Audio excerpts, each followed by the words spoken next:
Witness the most horrifying moment that happened in real life. It was almost midnight on a quiet Monday. I was alone, half asleep in front of the TV, when a sudden, heavy knock shattered the silence. My heart pounded. Who would come at this hour? I crept to the window, peeking through the curtain. The porch was empty under the yellow light, but the feeling of being watched was overwhelming. Another knock. Louder, deliberate. I checked my security camera. The footage showed nothing. No person, no car, just the empty porch. But I knew what I heard. Someone had been there, and the way they vanished was the scariest part. I stood frozen, debating whether to call the police. What would I even say? The silence pressed in, heavier than before. I tried to convince myself it was nothing, but the fear lingered. My safe, quiet suburb suddenly felt like a trap. I waited, barely breathing, hoping it was over, but deep down I knew it wasn't.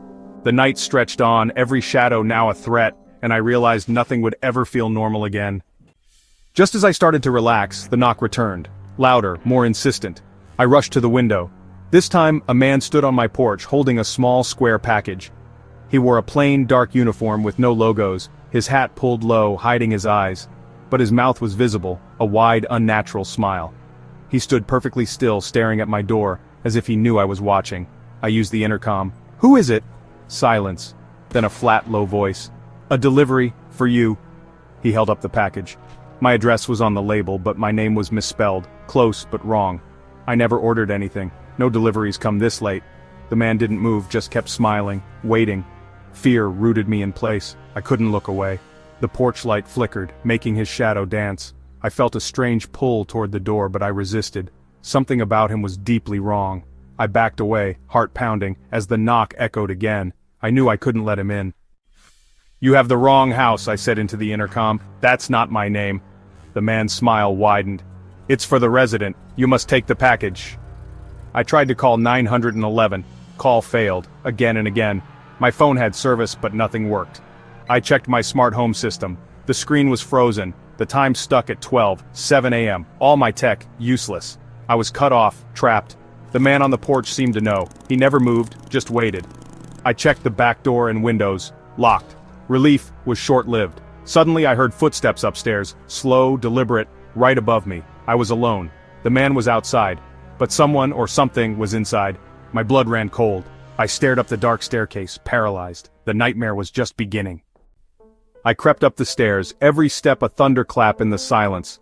The bedroom door was ajar. I pushed it open. Empty room, window locked. I turned to leave, and there he was, the man from the porch, standing at the end of the hallway, holding the package, smiling. He hadn't made a sound. He was just there, inside. I couldn't scream. I couldn't move. He glided toward me, silent, the package outstretched. Panic broke my paralysis. I bolted down the stairs, flung open the front door, and ran to my neighbor's house, screaming for help. The police searched my house. Nothing. No man, no package, no sign of a break-in. My phone and smart home worked perfectly again. They said it was a nightmare. But I knew what I saw. The fear didn't leave. I never felt safe again. Some things can't be explained. Life slowly returned to normal. Until a year later on the anniversary I got an email. The subject, delivery. The sender, a string of random numbers. Attached was a photo, me, asleep in bed, timestamp 7 a.m. I moved out the next day, but it didn't matter. Every year I get the same email, a new photo, a new address. The police can't trace it. No one can stop it. He's still out there, still watching. I never learned what was in the package or what he wanted.